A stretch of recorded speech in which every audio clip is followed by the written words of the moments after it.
Chapter 5. Shades. Here we go.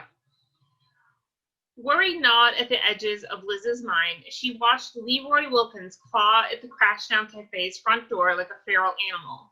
His arthritic hands kept slipping on the handle. Wilkins managed to get the door open and slide inside. He turned to face the door and the plate glass windows at the front of the cafe.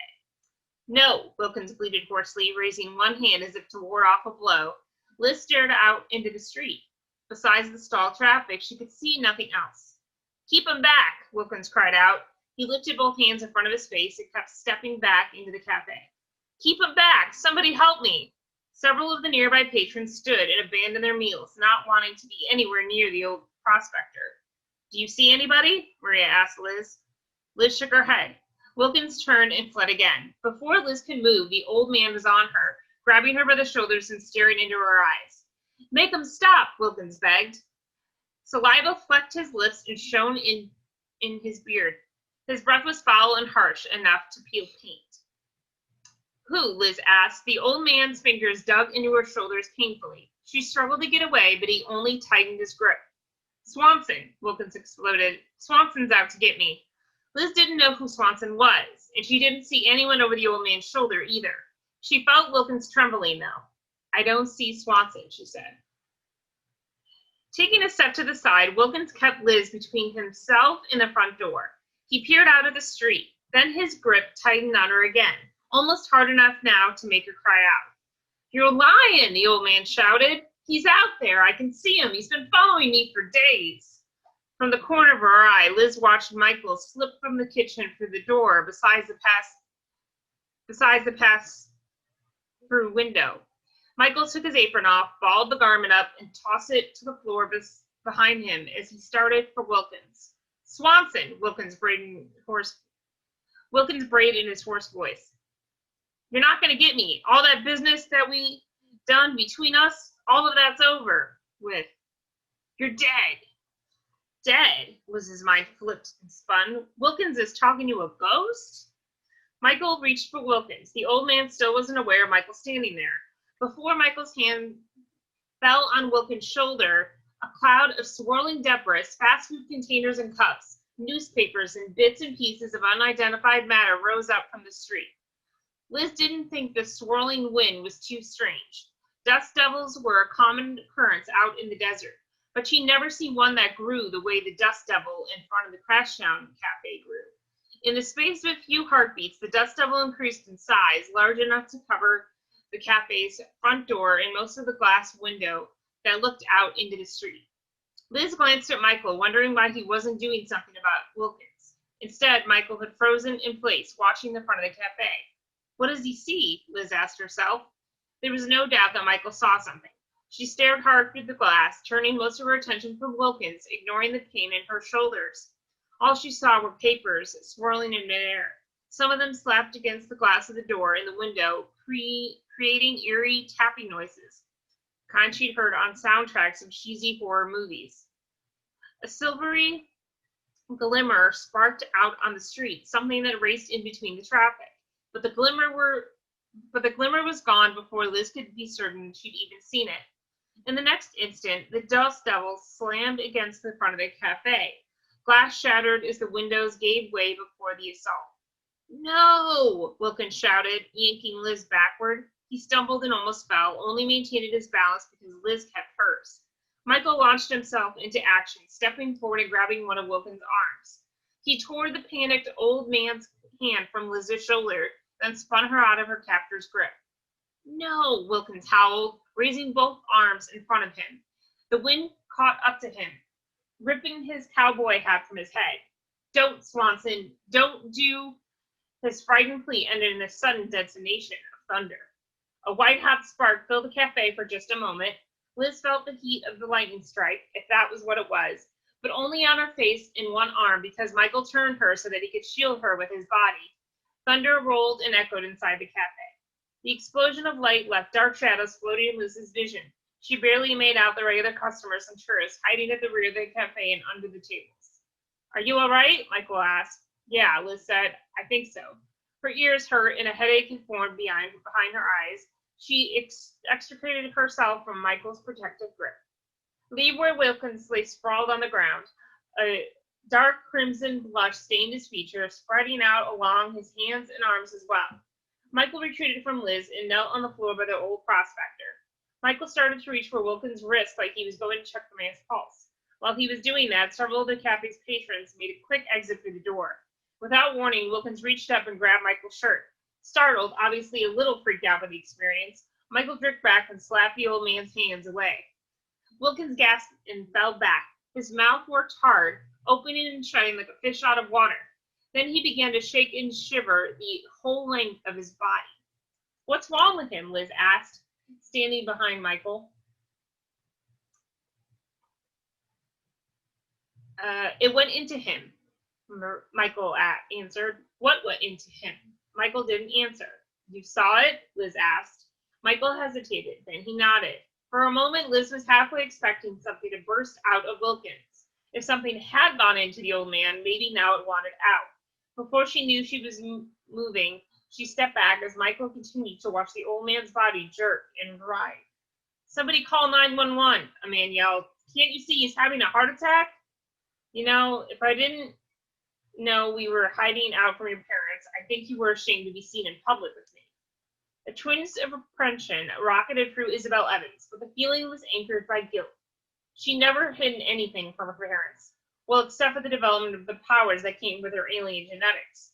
But now she was hiding possibly the biggest secret she had in her life. Not even Max knew. That was pretty bizarre, because she never hidden anything from Max, and he'd never been able to hide anything from her since they were kids. But since Tess had left with the baby, Max had his hands full with his own problems. And the guy sitting across from her had been totally unexpected, and had so totally knocked her off her feet. She glanced at Jesse Esteban Ramirez, seated across the picnic table. "I'm not ashamed." Jesse was tall and dark and extremely handsome. He wore slacks and a dress shirt. His tie was back in his car. Leaning back on the concrete bench, Jesse waved his half-eaten sub sandwich at the desolate surroundings. "The picnic was a good idea." "I'm glad you think so," Isabel replied, "but..." Jesse took another bite of his sandwich. His white teeth flashed. "Why do you think there has to be a but? Suspicious mind?" "On the contrary," Isabel said. The question came from a trained and orderly mind. Jesse blotted his mouth with a paper napkin. "There are no buts." "I beg to differ. There was a telling absence." One of Jesse's eyebrows rose in perplexion, arching over a dark, deep orb. Isabel had discovered his gaze to be magnetic, a well that she could gaze into and always find something new and different. "An absence?" Jesse asked. "Oh, yes. And what would this alleged absence be?"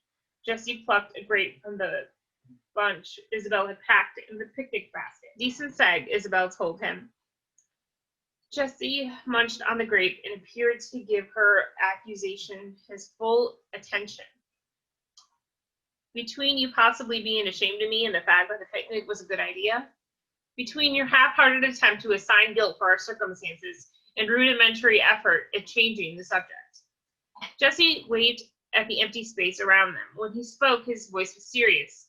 "The picnic is a great idea, Isabel. Don't get me wrong. And the food is fantastic. I didn't know you could cook so well." "It's just sandwiches, potato salad, fruit, and macaroni and cheese," Isabel protested. "Not exactly a true culinary feat, or even a balanced meal." She felt bad about that, but she'd been in a rush and hadn't had time to run to the store for other items. Brown bagging for one didn't attract too much attention at home, but packing food for two in a rather nifty-looking picnic basket, she had to say so herself, was a definite giveaway. "I know, but with you making the meals for these lunches, I don't feel like I'm doing my part." "What part would that be?" "The taking you out to dinner for a good meal in Roswell part," Jesse said. Smiling, Isabel touched the single red plastic rose and the glass vase between them on the table. The blossom clashed with the red and white checkered tablecloth she brought, but she didn't mind too much. "You brought the flower?" Jesse nodded. "Yeah, but since it's made out of plastic and this is broad daylight and not a romantic evening, it doesn't have quite the effect I'd hoped for." "Oh," Isabel reassured him, "that rose had plenty of effect." For just an instant, she couldn't believe she'd said that. It was out of character for the Isabel Evans she believed she'd grown up to be.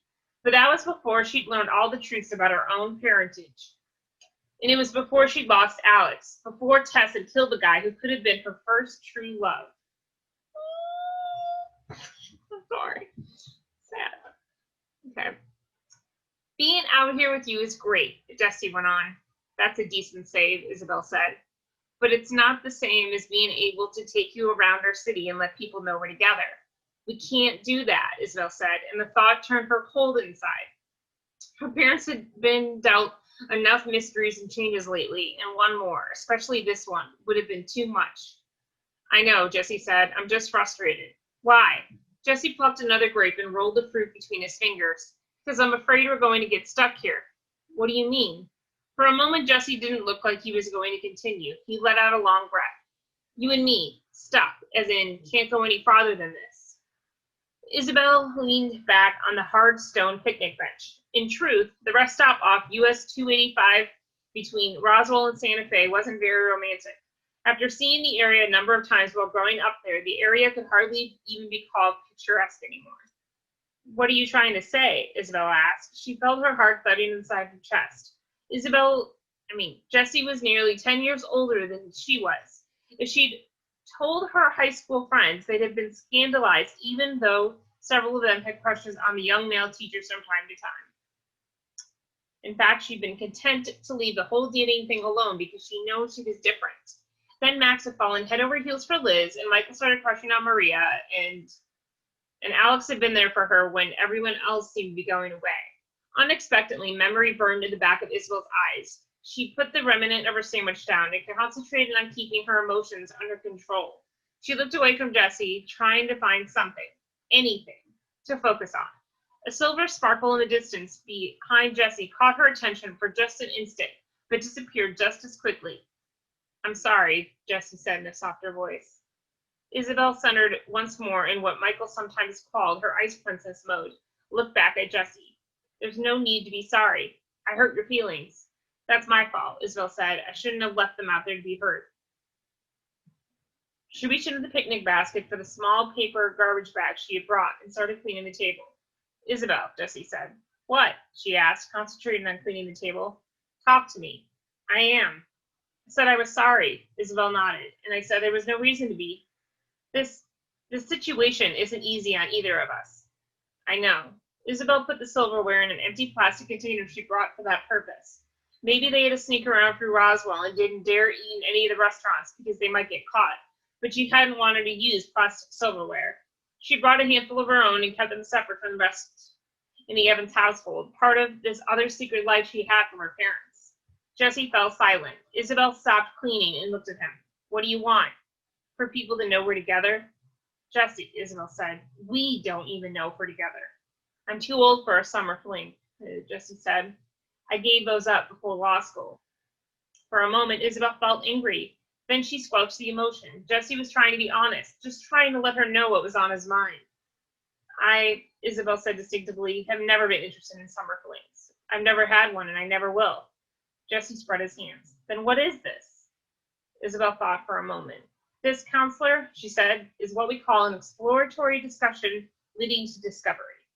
Now you manifest a sense of humor, he grumbled. A large RV whipped by out on US 285. The sound big in the distance. High overhead, 3 hawks floated lazily in the thermals, each of them forming a distinct tri-corner of personal hunting territory. I've always had a sense of humor, Isabel said. Jesse started to say something, then obviously decided not to. Wise choice, counselor, Isabel said. Jesse looked at her earnestly. This is scary for me. I've never been in this deep before. You make it sound like you're drowning. No, Jesse said. He shook his head and captured her hands in his. It's just that I didn't expect somebody like you. Not for a long time. Maybe not ever.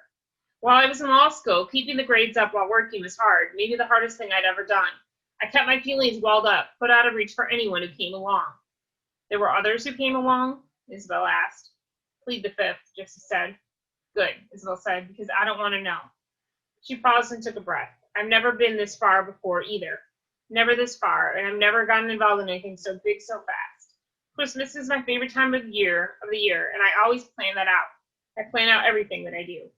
But I wasn't in the plans, Jesse said. No, Isabel said. In your future plans? I'm still working out Christmas. Jesse laughed. In June? Christmas is huge. It's supposed to be wonderful and exciting. I do everything I can to make it that way, including a lot of volunteer work for the city. I've been doing that for years. But you haven't made any plans for us? Isabel gripped his hand with both of hers. Plans like that are better planned by two people. Right now, I'm just working on still seeing you without my parents knowing. The possibility of getting caught also exists. What do you think your dad would do? Jessie asked. Isabel smiled. I'm clerking in his office and secretly dating his newest young lawyer. I'm thinking of straight-out dismissal for you and maybe 10 years of hard grounding for me. Because of age difference? Because I didn't come forward and tell my parents, Isabel replied. Actually, it would have probably been better to leave the planet than to tell my parents. And because I'm interfering with the performance of my dad's newest hotshot attorney. I haven't missed a day in court, though, Jessie said. He glanced at his watch. And speaking of days in court, I'm due back for a deposition in a little while. Isabel allowed Jessie to help finish cleaning up, but that help consisted mostly of him just jamming everything back into the picnic basket. She assigned him the duty of shaking out and folding the tablecloth. While he was occupied with that, she reorganized the contents of the picnic basket. Jessie caught her at it and gave her another long look. He raised an eyebrow. I thought we were into that whole Yogi Bear and Moo thing. Didn't know neatness counted. Neatness, she said, lifting the picnic basket with a little embarrassment. It's not an option, it's a way of life. Jessie nodded. I'll try to remember that. He walked around the table and took the picnic basket from her hand. I'll carry this. It was heavier when it was full, Isabel pointed out. She'd gotten out of her father's offices before Jessie had. By the time Jessie had arrived at the rest stop, she'd already had the meal laid out. Without a word, Jessie leaned down and kissed Isabel. She felt his lips on hers, then the familiar, excited tingle thrilled through her. Maybe the sensation wasn't like the near hallucinogenic experiences Max talked about having with Liz, and there was no explosions of her past life revealed, but the kiss was nothing short of wonderful. Slowly, tenderly, Jessie pulled back. Am I going to be able to see you tonight? Isabel looked at him. How could she not see him? Lunch the next day was almost 24 hours away, an intolerable length of time. I don't know, she answered. Maybe. Thinking of things we're suddenly out of at home is getting almost impossible. I'll try to help you think of a good excuse, Jessie offered, taking her by the elbow and guiding her back to the parked cars. If I do, I'll email you. Before Isabel could reply, a tire suddenly squalled out on the highway. She looked out, watched as a black van suddenly veered from the highway and barreled into the rest stop. They were trapped out in the open, 20 feet from their cars or from anything they could take shelter behind. The careening van came closer, bearing down on them like a blood-maddened predator. Yeah, we're at page 61, chapter 6. All right, I'm ready. Yay! Hey. The legend was handed down to our people throughout the generations. None of the shamans who told the story knew for certain what the legend was about. But in the end, after the crash of the spaceship that brought you to our world, the shaman who trained me decided that the visitors could cause the return of our ancestors from the Ghostlands. Max walked at River Dog's side as they approached the Mescalito village. Mesalico village. Had the Mesalico people seen, even after everything he'd seen, Max still hesitated over the term. Had they ever seen ghosts of their ancestors before? River Dog had told him that several people in the tribe over the past few days had begun having visitors of dead family members. At first, those visitors had been illusory, vaguely glimpsed shadows that could have been a trick of the light, but none of them had manifested physically as River Dog's ancestor had. In those long ago days, River Dog said, nodding, they saw the ghosts. What did they do to make them go away? At first, the shaman said, they didn't. My people picked up and moved from these hills. After a time, when hunting grew scarce and life turned hard in the areas they'd traveled to, my people sent scouts back into the area. The ghosts were gone, and people moved back into the territory. Why were the ghosts gone? Max asked. River Dog lifted his shoulders and dropped them. No one knew. One of the shamans tried to take credit for their absence. He had portrayed and danced for such a thing to happen, and in the end, he had said it was his efforts to get the favors of the gods that took the ghosts away. How long was the tribe gone before they came back and found the ghosts had disappeared? River Dog shook his head. My people have never measured time the way the Europeans did. They didn't care to mark the years, much less weeks, days, or hours. There was only before and after. I know considerable time had to have passed, because several scouts to these lands again to learn if the ghosts still walked. Do you believe that my friends and I are responsible? Max asked, watching River Dog carefully. River Dog shook his head, then grimaced. No, I don't think you and your friends are malicious or mean my people any harm. Then why did you send for me? A smile twisted River Dog's lips. Just because I don't think you're responsible doesn't mean I don't think you can be of some help. Max stared at the man. I've never seen anything like this. Then we will learn together of the misfortune that has befallen my people. River Dog headed toward one of the small houses on the outside of the small village. A carefully tended herb garden grew beside the house. 2 folding lawn chairs occupied a small wooden porch that stuck out from the front of the house. Shelves bearing small ceramic pots that contained more herbs stood on the porch as well. Max followed River Dog up the porch. The jutting roof blocked the heat of the sun. Sit, River Dog instructed, pointing to one of the lawn chairs. His mind whirling, Max dropped to one of the chairs. He was worn out and hovering near exhaustion. Worrying about his son and his relationship with Liz had occupied his waking hours and his dreams. Nightmares plagued him constantly. Tess had killed Alex. She'd planned to take him, Isabel, and Michael back to become prisoners. What would she do with his son? River Dog disappeared into the house. The screen door slammed behind him. Max sat in the lawn chair, feeling the straps give under his weight. As he looked out at the nearby houses, all of them pretty much replicas of River Dog's home, he saw that a number of people were watching him with suspicion. River Dog returned only a short time later. He carried 2 mason jars of dark tea and ice. It was sweet and strong, the shaman warned. I like it that way, but if you drink it too fast in the heat like we have today, it'll make you lightheaded, maybe even make you pass out. Max sipped the tea, finding it almost too sweet for him to drink. He wished he had a bottle of Tabasco sauce to help tone the flavor down. What makes you think I can help with this? He asked. I had a vision, River Dog answered. You were part of it. And the vision? Yes. River Dog settled into his chair. An old, arthritic hound came up from under the porch and settled at the shaman's feet. River Dog kicked off his shoes and massaged the animal's back with his calloused toes. Tell me about the prophecy, Max suggested. It has been with my people since the dawn of memory. One day, when they first settled into this area, Raven tried to eat the sun. Who is Raven? Max asked. He's the trickster, River Dog explained. He was the person that could travel between the earth and the places of the gods. In other tribes of the people, Raven is sometimes known as Coyote. He's always portrayed as a man, more than human, but less than one of the gods. His agenda is always his own. Max listened as politely as he could. He tried to concentrate on the sweat beating up on the glass of the iced tea in his hands. He wished he could pull the numbing chill into himself so he couldn't feel the anxiety that rattled through him. On that day, so the story handed down through our tribe goes, River Dog said, Raven went forth among men and watched them dying of old age. Raven never aged, and he didn't understand how men could die or why the gods wouldn't let him. Max nodded, not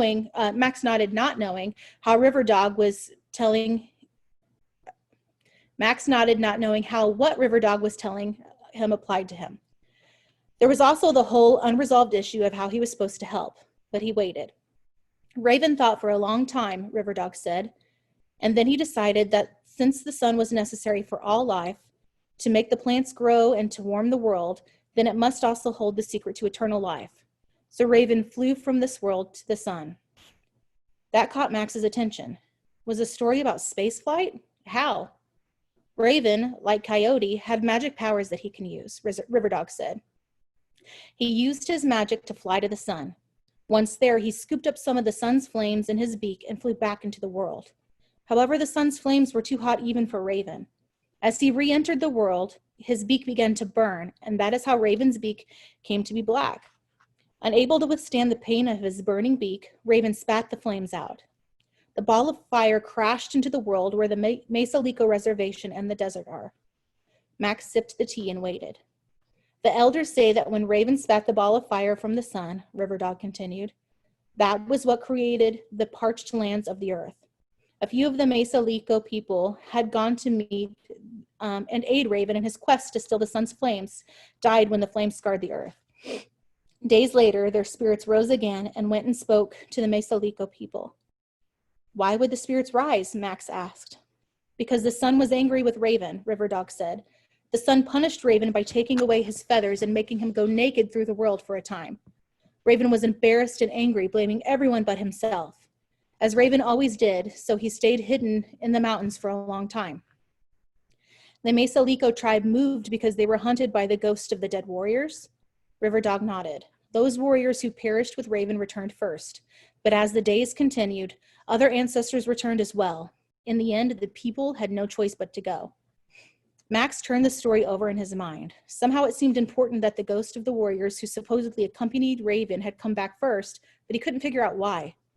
What about the prophecy? He asked. When the Mesa Lico returned to this land, first by choice and then because the United States government created reservations here, the shamans protested, saying that the ghost would rise again. You see, the gods never forget, and the sun would never forget how men tried to steal the immortality that could only belong to the gods. Do you know where the Mesa Lico warriors perished? Max asked. River Dog waved to include all of the hills that lay before him, his home and the village. Out there somewhere. Max stood and leaned against the roof support poles on the porch. He gazed up into the tall ridges overlooking the small village tucked into the foothills. The blue sky looked innocent, streaked by wisps of clouds.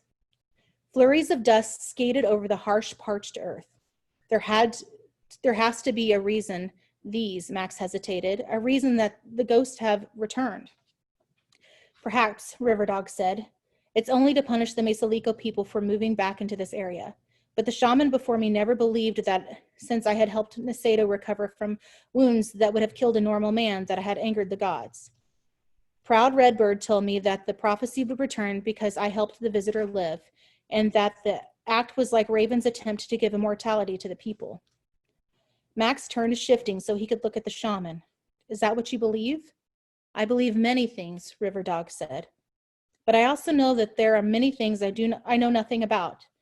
Until Nasedo came to me, I thought people from another world were only inventions created by writers of radio shows, comic books, television programs, and old movies my father would sometimes take me to when my grandfather did not know. Perhaps if my father had not done such a thing, I would not have been so helpful towards Nasedo when he came among us. From the tone in the man's voice, Max knew that River Dog harbored some regrets about the aid he'd given. You had a vision with me in it? Max asked. Yes, River Dog answered. You and your friends. He sipped his tea and looked up into the hills that would shadow the village as the sun began its descent into the west. Somehow you and they have a part to play in this. Part of Max doubted that. Probably River Dog's vision was based on wishful thinking. Still, that wishful thinking wouldn't have existed if the ghosts, spirits, phantoms had not started manifesting. I don't want any part of this, Max said. But it will want you, River Dog said softly. Until you arrived this morning. I had watched my ancestor for hours. Bear Killer flickered in and out of existence, into this world from the next, and then back again without touching me. His voice had been only a whisper, not the shouts that you'd heard. I didn't do anything, Max protested. You were there. Somehow your presence made the ghost stronger. Max lifted his hands and gazed at them. A tremor passed through his fingers and wouldn't stop. He knotted his fists and put them away in his jacket pockets. It's not me. It isn't you alone. There's something more than you that brought these ghosts back from their rests in the world beyond ours. River Dog pierced Max with his direct gaze, but you are part of it. Max looked away, trying to figure out what to do. I'm not part of this. Don't make me be part of this. I've already got enough things in my life that are going wrong. The ghosts will continue to get stronger, River Dog said. Back when they returned the last time, the ghosts only appeared to the people and spoke to the families. After a time, however, they became violent. They could ride the wind and bring storms from a clear sky, and the touch of a ghost could bruise and eventually maim and kill. Bear Killer could never touch me till this morning.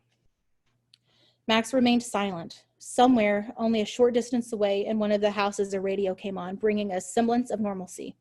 A woman's voice said something that sounded urgent, and the radio noise disappeared. That sounded more normal and relaxing than anything he'd heard all morning.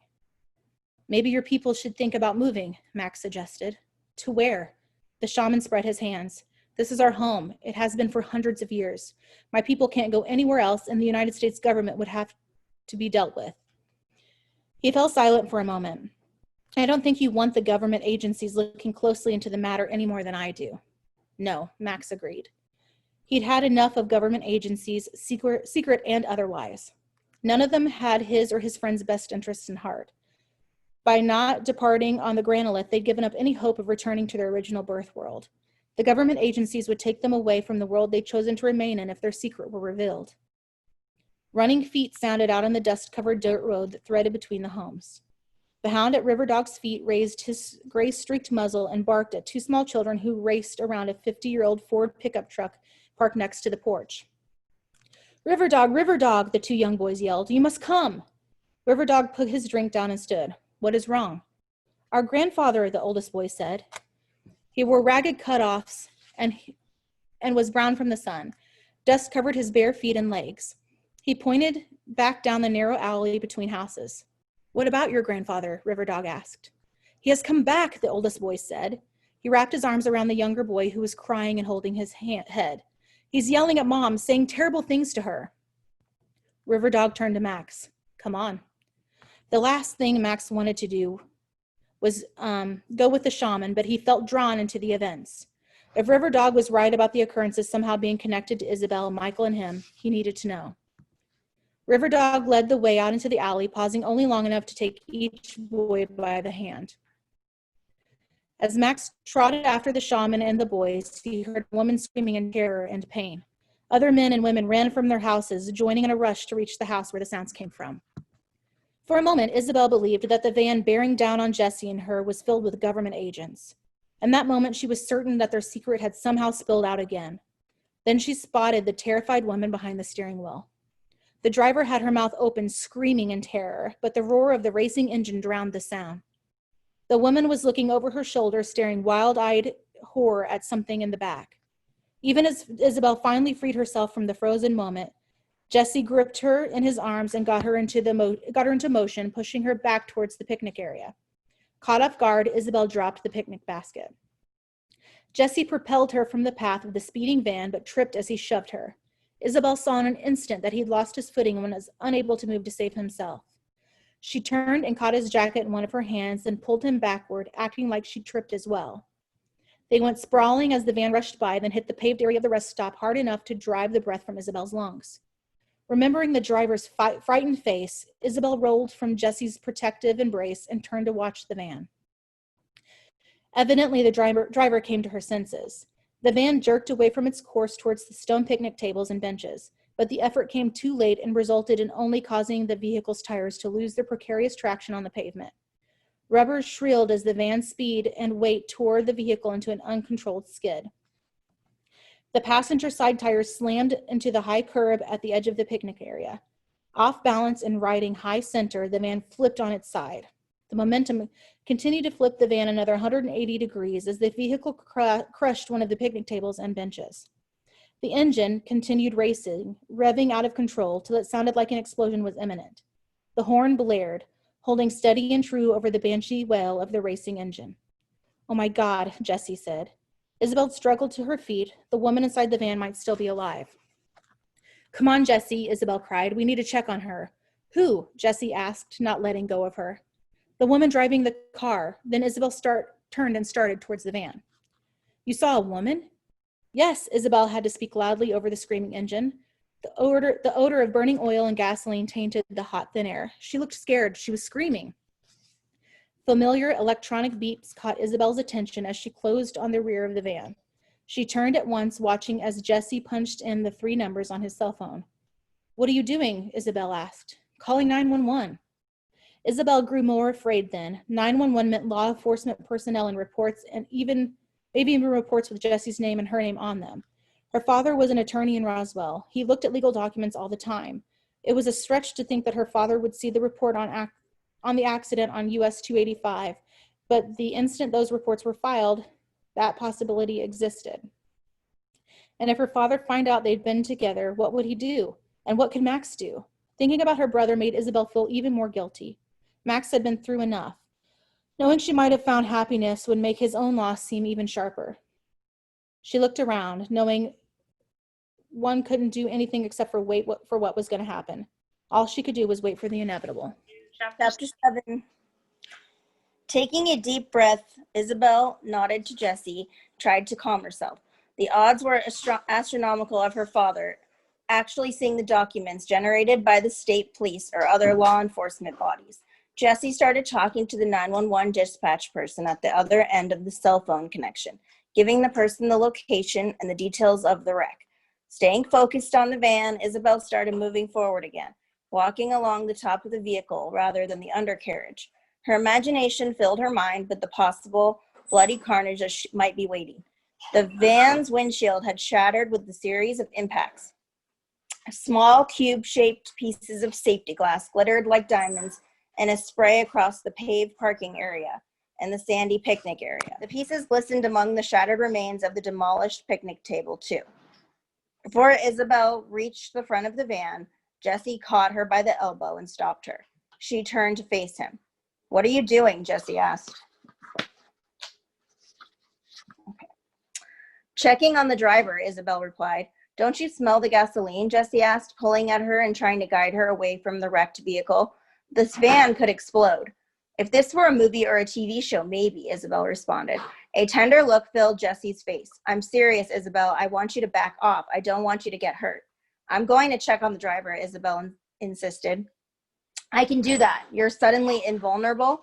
Jesse started to argue. "We'll do this," Isabel said. "I've had first aid courses." Jesse looked like he wanted to offer a rebuttal to her decision, but before he got the chance, a woman's voice lifted in a terrified wail. "My baby," she screamed. "Someone help my baby." Isabel spun, then heading for the front of the van. A chill ran through her as she thought about a baby being aboard the wrecked van. The gasoline smell became stronger. Heat baked into the ground, reminding Isabel that the danger of a fire was real, not something inspired by special effects in a show. She reached the front of the van, dropped to her hands and knees, and peered inside the vehicle. After being out in the bright sun, adjusting to the darkness inside the van took a moment. The driver fought against the seatbelt restraints, trying desperately to reach into the back seat. She was in her middle or late 20s with blonde hair and pale features. Blood streaked her face, but more fright showed than pain. The airbag stood out from the steering wheel compartment. Isabel couldn't see how bad the woman's head wound was, and she knew from first aid classes that those kinds of wounds bled profusely. "Hey," she said, as calmly as she could. The woman still kept reaching into the rear of the van, but she looked at Isabel. "Help me," she croaked. "I will," Isabel said, then moved aside so Jesse could join her. "We will." "My baby," the woman said. "We'll get your baby," Isabel promised. She peered into the back of the van. 2 more rows of seats were behind the captain's chairs. Boxes and bags from the cargo area littered the inside of the van. As she looked at all the destruction in the van, Isabel wondered how a small child could have survived the wreck. "Don't think like that," she told herself. "Everything is going to be fine. She's still alive. The child has got to be alive, too." "Hi, Lauren." Just the same, Isabel wished Max were there. Jesse reached into the van and pulled on the seat restraints, holding the woman locked into position behind the collapsed steering wheel. "It's no use. The locking mechanism is jammed." He reached into his pocket and pulled out a small Swiss Army knife. "I'm going to have to cut her loose." "Not me," the woman yelled. Tears filled her eyes. "Please check on my baby. They told me she was gone, but there she is," she pointed. "I can see her. Please, she needs help." "I'll get her baby." Isabel slithered into the van. "Don't," Jesse said, grabbing Isabel by the shoulder. "I've got to," Isabel said. She stared into his eyes. "We need to get the mother out, Jesse. We're miles from Roswell. It'll be a long time before help arrives." Indecision showed in Jesse's eyes. "I'm not giving you a choice," Isabel said. "Let me get the baby. You won't fit." Before Jesse could say another word, Isabel pulled herself into the van. With the vehicle overturned and lying on the driver's side, navigating through the interior was difficult. "Isabel," Jesse called. His body blocked most of the light coming through the shattered windshield. If the van had been a passenger model instead of designed for cargo transport, there would have been windows all the way around. There would have been more light. Isabel would have been able to peer in through the windows. "The gasoline smell was getting stronger," Jesse warned. Isabel knew that was true. She could smell the change herself. The van was quickly turning into a bomb, and the racing engine might be enough to detonate those destructive forces. Placing her hand on the van's metal body, knowing Jesse couldn't see what she was doing from his position behind her, Isabel unleashed her power. Part of her alien heritage, part of all of their heritages, was the ability to affect electronic things. The van had electronic parts that controlled the engine and ignition. Whatever special part of her brain or her senses that controlled her alien powers reached out for the pulse of the van. She felt the electrical force, then created a surge of energy that raced throughout the van. Isabel, Jesse called. I just felt an electrical surge. We can't stay. Then the van's engine hiccuped and died.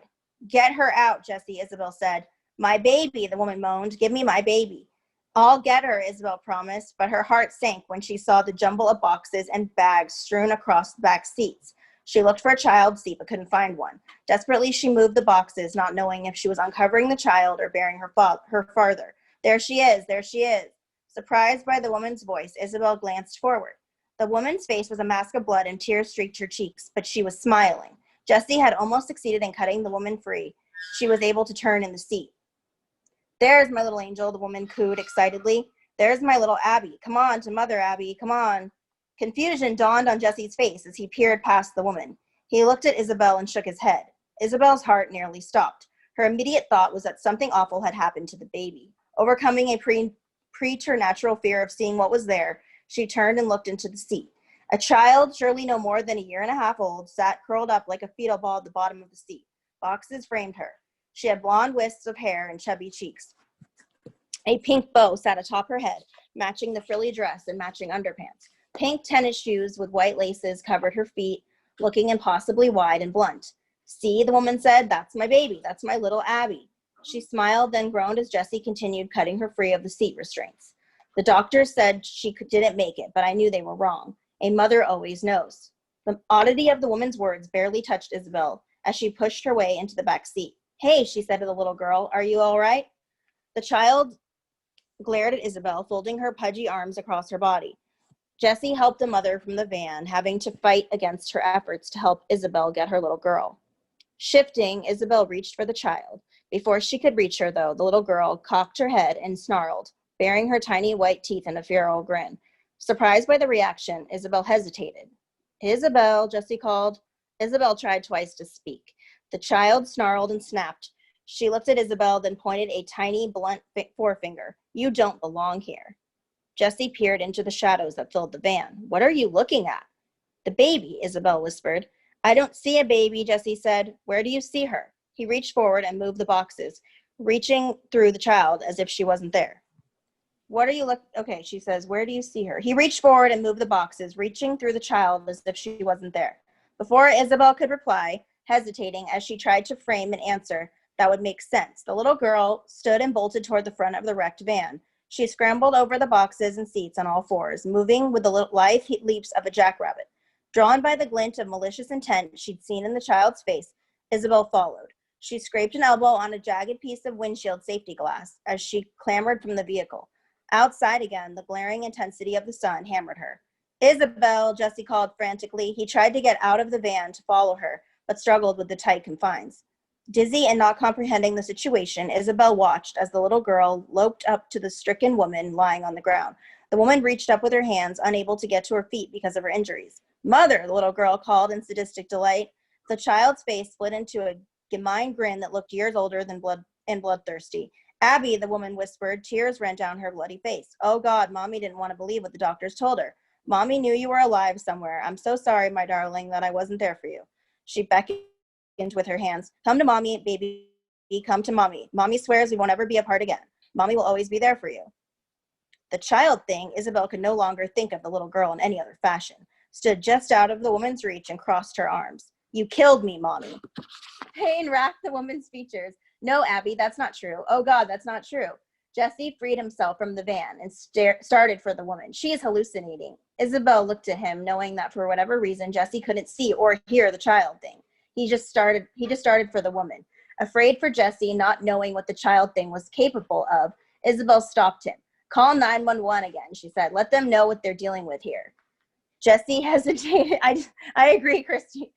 It would be the best, Isabel said. I'll help her. Grimly, Jesse nodded and took out his cell phone. He watched the woman as she spoke, concern tightening his face. Isabel liked that about Jesse, liked the fact that he cared about someone he didn't even know. Still, she was worried what her dad was going to say when he found out both of them had been together. Abby, the woman sounded plaintive now, growing weaker from her injuries and shock. You killed me, the child thing accused. You didn't want me enough. You didn't try hard enough. Disbelief swept through Isabel as she knelt beside the woman and tried to comfort her. It's okay, Isabel whispered, but she never took her eyes from the belligerent child thing. Whatever you're seeing, whatever you're hearing, it's not real. Nothing could be that mean or spiteful. The woman grabbed Isabel's arm in both her hands. I didn't kill her, I swear. Isabel let the woman hold one of her hands while she smoothed her hair with the other. You killed me, Mommy, the child thing accused. You didn't want me and you wanted Daddy all to yourself. You were afraid you were going to lose him. No, the woman sounded hysterical. It was an accident, Abby. The umbilical cord got wrapped around your neck. They told me it wasn't my fault, not my fault. She looked up at Isabel, holding on more tightly. They told me it wasn't my fault. I'm sure it wasn't, Isabel said. The child thing shrieked in rage. Without warning, the creature ran straight for the fallen woman. Wow. Without thinking, intending only to deflect, the child thing shrieked in rage. Without warning, the creature ran straight for the fallen woman. Without thinking, intending only to deflect the child thing so the creature couldn't harm the helpless woman, Isabel put her hand out. For a brief moment, she felt cold and hard flesh beneath her hand. Before she had time to take in anything else, the hum of a static electricity discharge crackled through the air. A lightning bolt came out from nowhere and struck the pavement nearby. The explosion rocked Isabel and knocked Jesse from his feet. She glanced at Jesse, knowing he'd taken more of the brunt of the blast than she had. As she started to call out to him, a gray-green shape suddenly rose up from the woman. Stunned, the lightning blast still ringing in her ears, Isabel watched as the gray-green shape grew to 10 feet in height. The shape took on distinct features, becoming a stooped dragon. At least there was as close as Isabel could come to describing the creature, with short wings and a long snout filled with curved fangs. Oh boy. This book is interesting. The scales hold a shimmering silver coloration under the direct sun, but the mottled charcoal and emerald colors look like gangrene. The dragon's eyes appeared multifaceted and actually moved back and forth in their orbits like camera lenses. A pair of antennae jutted up from the interior corner of the eyes, curving back over the dragon's head and twitching in perfect time. Unfolding forelegs that resembled those of a praying mantis and ended in serrated, hooked claws. The creature swiped at her. Isabel dodged back, unwilling to leave the unconscious woman's side. The hooked claws passed within inches of her face. Isabel, Jesse got to his feet again. Leave, the dragon snarled at Isabel. All of you need to leave this place or you will all die. Lightning flashed again, blinding in its intensity, despite the brightness of day. This time, the lightning struck the van. Apparently, enough gasoline had leaked from the vehicle to create a pool that ignited when the lightning seared into it. Isabel caught a brief glimmer of flames. Then the van leaped into the air as the gas tank exploded. The massive flame-wrapped burning metal thudded back onto the ground, hard enough to send a tremor through the earth. A blistering heat wave washed over Isabel, pulling at her hair and clothing. As she covered her face with her free hand, she watched the dragon dissipate, fragmenting like a computer-generated picture being torn away, pixel by pixel. In seconds, only the unconscious woman in the burning van, wreathed in flames, and black smoke remained. Isabel gazed down US 285 and watched as the state police car roared toward them. I've got to call your father, Jesse said. Isabel nodded. Don't tell him I'm here.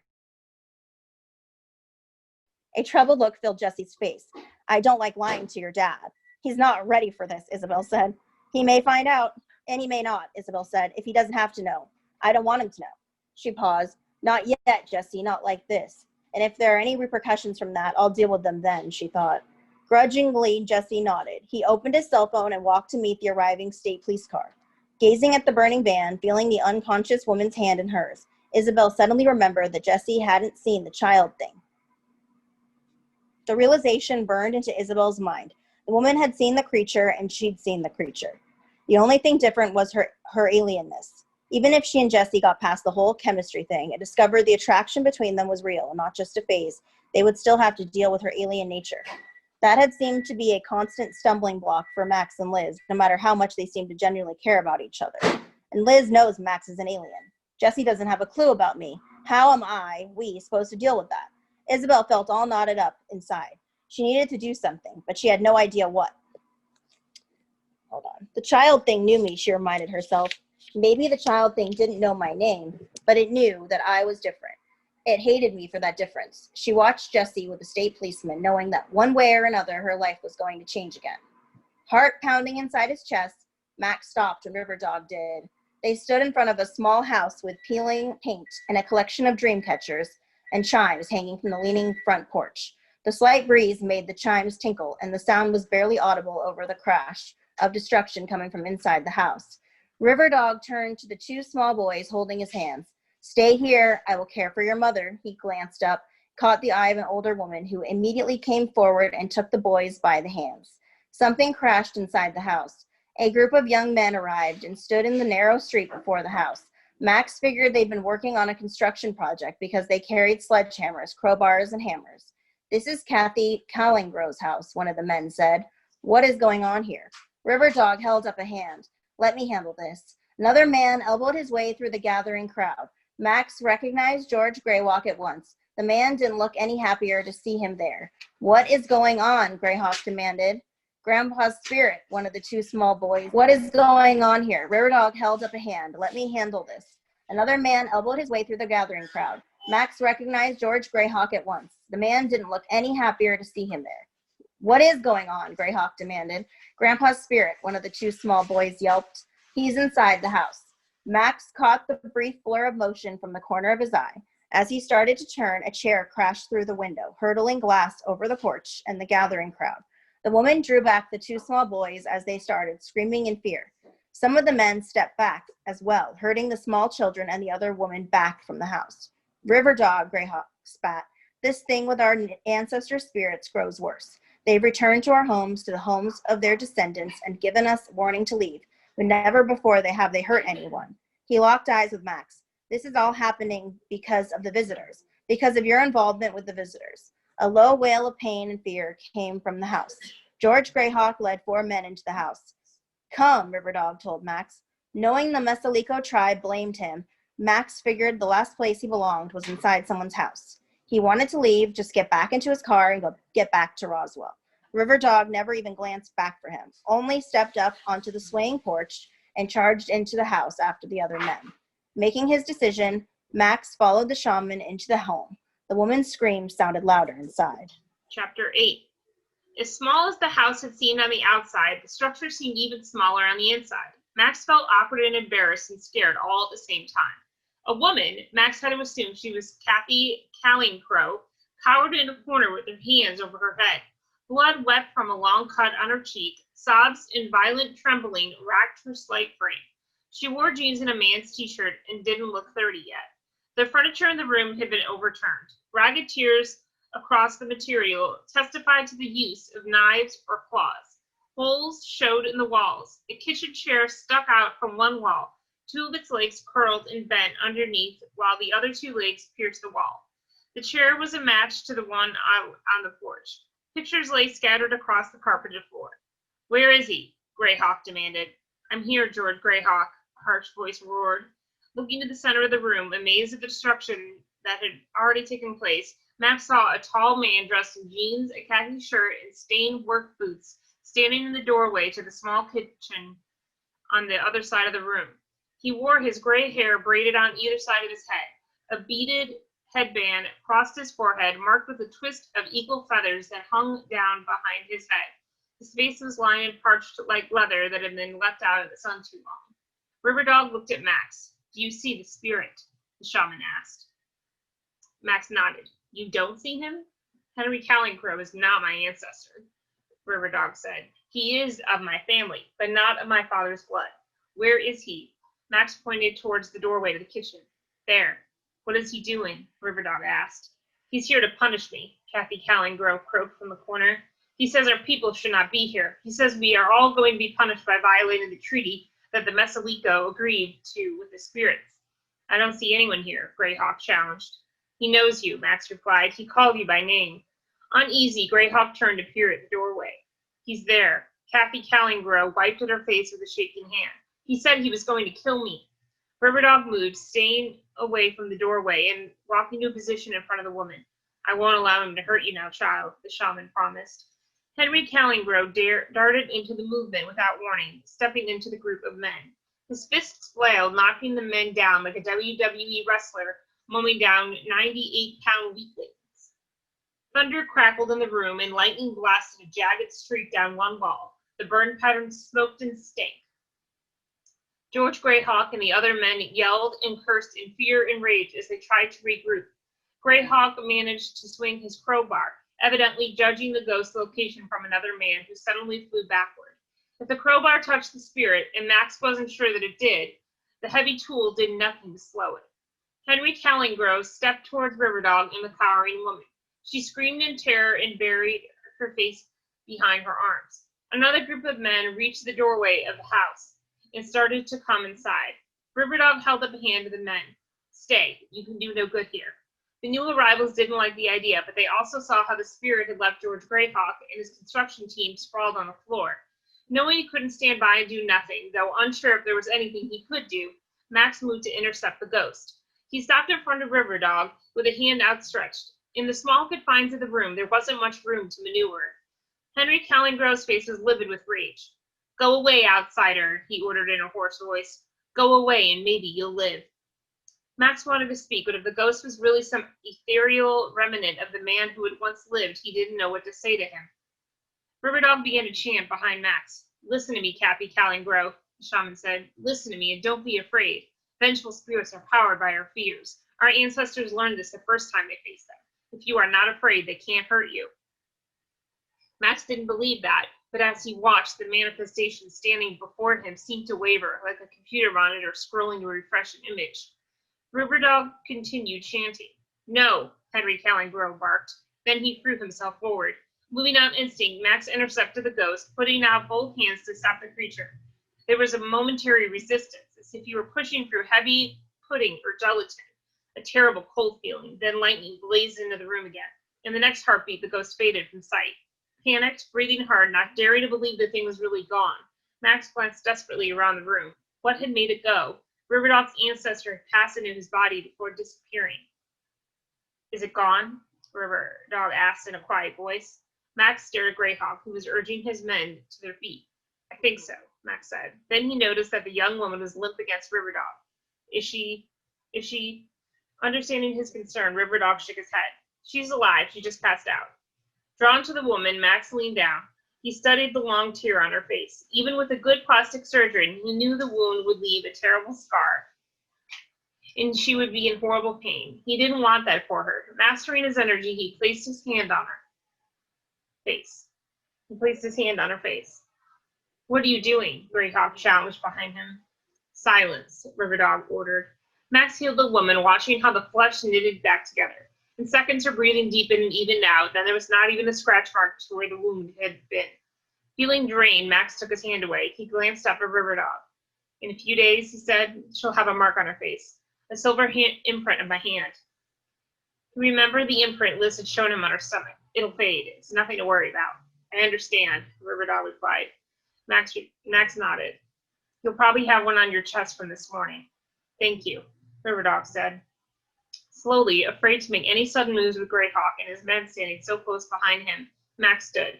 His knees trembled. He looked at Riverdog. I don't understand any of this. The shaman nodded. We will. In time, we will. Help me with her. Before Max could step forward and help with the unconscious woman, Greyhawk shoved him aside and gathered Cappy Callingrove into his arms. I've got her, Greyhawk said to Riverdog. Get the visitor out of our town. His presence here is making things worse. Stung, Max felt his face burn. All he wanted was to be out of the village and back in Roswell. What happened here? Michael looked up from the broom and dustpan he was using to sweep broken glass from the floor of the Crashdown Cafe. After the incident with Leroy Wilkins, Liz's parents had closed the cafe and assigned the crew to clean up. Michael wasn't particularly happy with the continued work because he'd been looking forward to getting home and taking a nap. He still hadn't quite caught up on sleep after working in the desert last week. Isabel stood only a few feet away looking around. She looked freshly dressed and smelled like soap and shampoo, like she just stepped out of a shower. I thought you were working today, Michael said. I am. Isabel fixed him with one of those imperious looks he knew so well. I'm kind of in a hurry here. Me too, Michael said. I was hoping to get off some time today. He waved the dustpan at the windows where shards of glass still clung to the frames. Cafe's closed, but I'm going to be working harder than ever cleaning the place up. Isabel crossed her arms. I heard some kind of freak dust devil trash the cafe. I also heard that a poltergeist destroyed everything. I wanted to know which it was. And what if I told you it was a ghost? Michael asked. What kind of ghost? Isabel asked. Looking over the destruction of the cafe, Michael said, well, it definitely wasn't the Casper the Friendly Ghost type. He was more like the ghostly trio by way of Steven Spielberg. I need more than that. Shrugging, Michael said, it was the ghost of some old prospector named Swanson, kind of a goofy-looking guy. The ghost wasn't a little kid. Michael stared at her, seeing that the veneer of calm and control was wearing thin. You've seen a ghost. I've seen something, Isabel agreed, although what we need to call it remains to be seen. Where did you see your ghost? Michael wasn't terribly interested, but at least now Maria would have to listen to Isabel talk about ghosts too. Later, Isabel replied. Look, we need to get together and talk. Do you know where Max is? No, Michael replied. He hasn't been around. Maybe we haven't been around for him. Isabel frowned and gave Michael a reproachful look.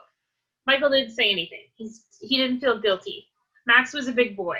Max didn't have trouble seeking Michael out when he wanted something, and Max had developed a habit of doing his own thing, whether Isabel or Michael approved. That tendency was one of the things Michael respected about Max. Isabel looked around. Where's Liz? Hospital. Concern lit Isabel's features. Was she hurt? No. Liz's dad had her go to the hospital and make sure everything is taken care of. She's a witness for the police reports on behalf of the cafe. Insurance and stuff like that in case the guy sues. Good, Isabel said. I want to go there myself. If you need me, that's where I'll be. Irritated knowing Isabel had seen a ghost and hating the way she left him hanging, even though she demanded answers to all her questions, Isabel watched her go. If Isabel was interested in the ghost, if she'd seen one as well, things were about to take another turn into the strange and unpredictable in Roswell. Across the street, a number of teenagers and townsfolk had gathered to gawk at the damage. Dozens of rumors were already making the rounds about the damage. There was even a suggestion that the Crashtown Cafe had been built over an old Indian burial ground. Does that broom still fit your hands? Turning at the sound of Maria's voice, Michael found her standing a few feet behind him. I was talking to Isabel. Maria made a point of looking around. She's gone now, so unless you're using telepathy, you're done. Recognizing the tone of disapproval in Maria's voice, Michael asked, are you mad about something? No, Maria answered flatly. Should I be? No, Michael said. He gestured at the ruined state of the cafe. I didn't do this. There are a lot of things you don't do, Michael. There are a lot of things you evidently don't even think about doing.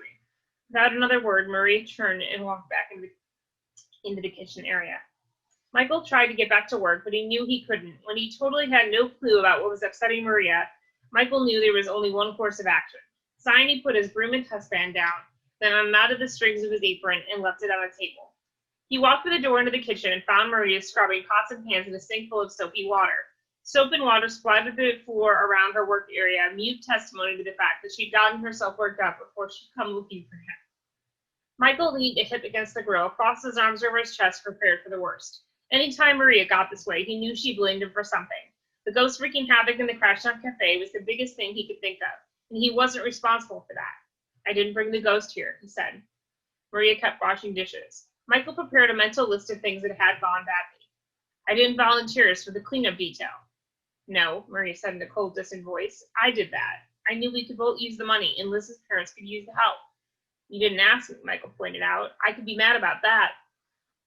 Maria looked at him. She'd been washing dishes with enough effort that small puffs of soap had splashed up into her hair. Are you mad about that? Wisely, based on considerable experience with that tone of voice and that look, Michael chose discretion is the better part of valor. No, extra money is good. Even though I've still got quite a bit put back from the work out in the desert. So you didn't need this? Michael sighed. This is going to be bad. As much as he racked his brain, though, he couldn't think of one thing he'd done wrong. There hadn't even been time, really. About not telling you about the ghost, Michael tried. I was wrong about that. I should have told you. I wouldn't have believed you, Maria said. Michael blinked in confusion. Had he missed something? I don't understand why you're mad then, he admitted. Maria blew out her breath in obvious frustration. Michael cringed and took a step back. He hadn't backed away from the ghost of the old prospector, even when lightning started striking inside the Crashtown Cafe, but he backed away from the wrath Maria exhibited. Did you even think about what you did? Maria asked. I didn't do anything, Mike protested. Yes, you did. What? You saved Liz from the ghost, Maria said, and I was standing right there. You didn't think about saving me. Woo. Okay. That was chapter 8.